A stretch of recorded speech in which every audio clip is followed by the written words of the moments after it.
अस्सलाम वालेकुम। Calculus with analytic geometry chapter number 1 exercise 1.1 इसका क्वेश्चन नंबर 9 है। अब इस क्वेश्चन में इस इनक्वालिटी को हमने सॉल्व करना है।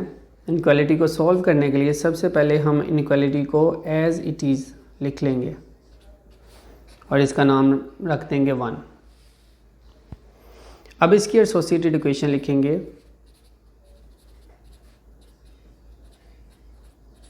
Its associated equation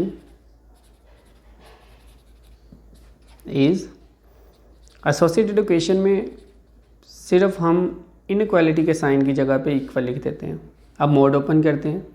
देखिए, अगर ये मोड ओपन करेंगे तो प्लस माइनस एक्स आ जाएगा और अगर ये मोड ओपन करेंगे तो plus minus bracket x minus 1 आ जाएगा। अब हम ऐसा करते हैं, x plus x minus 1 is equal to 1, ये वैल्यूज़ ले लेते हैं। Minus x minus 1 is equal to 1, ये दो वैल्यूज़ ले लेते हैं। दो वैल्यूज़ हम नहीं ले रहे, पहले इनको सॉल्व करते हैं, फिर मैं आपको बताता हूँ वो दो वैल्यूज़ हम क्यों नहीं ले रहे। x इसको सॉल्व करते हैं।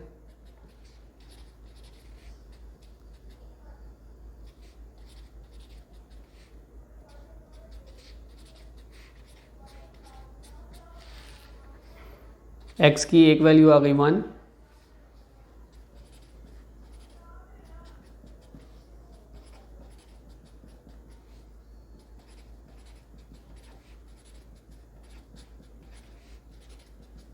एक वैल्यू आ गई 0। अब दो केस हमने नहीं लिए, वो हमने क्यों नहीं लिए उसके लिए देखें।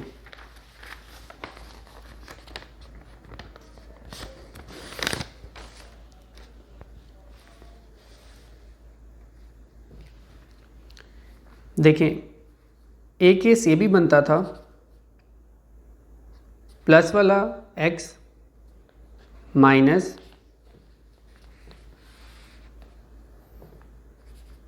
X minus 1 is equal to 1। अगर हम इस ब्रैकेट को ओपन करते हैं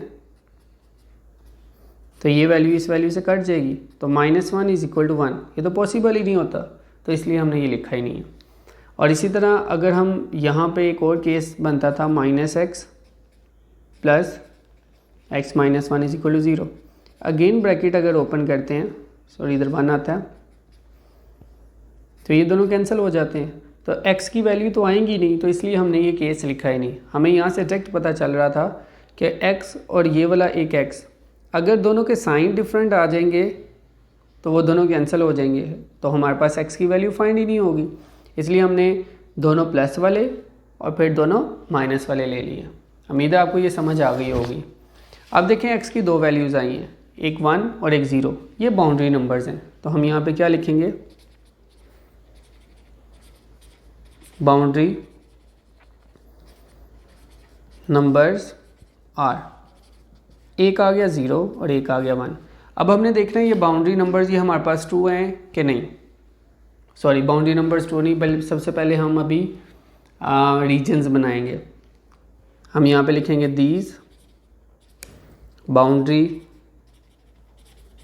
numbers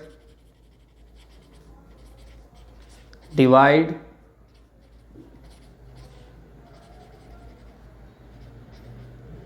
number line into different regions। लें जी,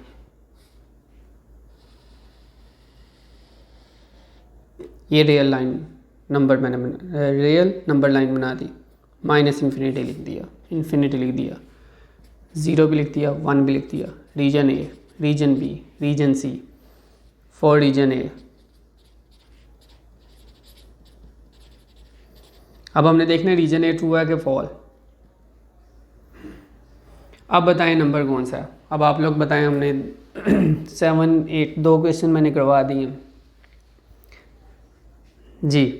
रीजन ए 0 से माइनस इन्फिनिटी, 0 से माइनस इन्फिनिटी के दरमियान हमारे पास कौन कौन से नंबर्स आते हैं? 0 से माइनस इन्फिनिटी, एक नंबर हमारे पास आता है -1, एक नंबर आता है -2, एक नंबर आता है हमारे पास -3। ये तमाम नंबर्स -∞ तक आ रहे हैं। तो हम क्या करेंगे, हम पुट करते हैं, put x is equal to -1 put कर देते हैं, -1 इन गिवन इनइक्वालिटी। और इनइक्वालिटी जो हमें गिवन है वो कौन सी है, वो इनइक्वालिटी 1 है।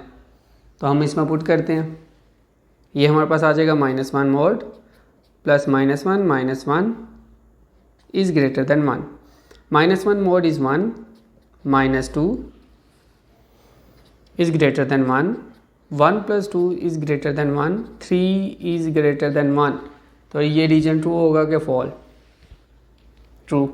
तो हम यहाँ पे लिख देंगे TRUE, this region is true. तो रीजन ए अगर हमारे पास ट्रू हो गया है तो हम ऐसा करते हैं, यहाँ पर टिक लगा देते हैं, मार्कर किधर गया, ये हो गया ट्रू। अब हम चेक करते हैं रीजन बी। अब हम देखते हैं हमारे पास रीजन बी ट्रू है या फॉल। तो हम यहाँ पे लिखेंगे फॉर रीजन बी, फॉर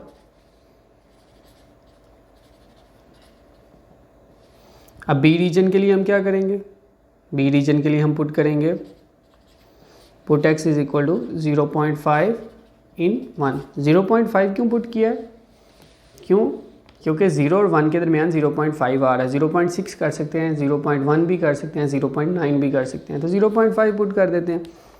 तो हमारे पास इनइक्वालिटी क्या बन जाएगी, इनइक्वालिटी हमारे पास आएगी 0.5 mode plus 0.5 - 1 mode is greater than 1।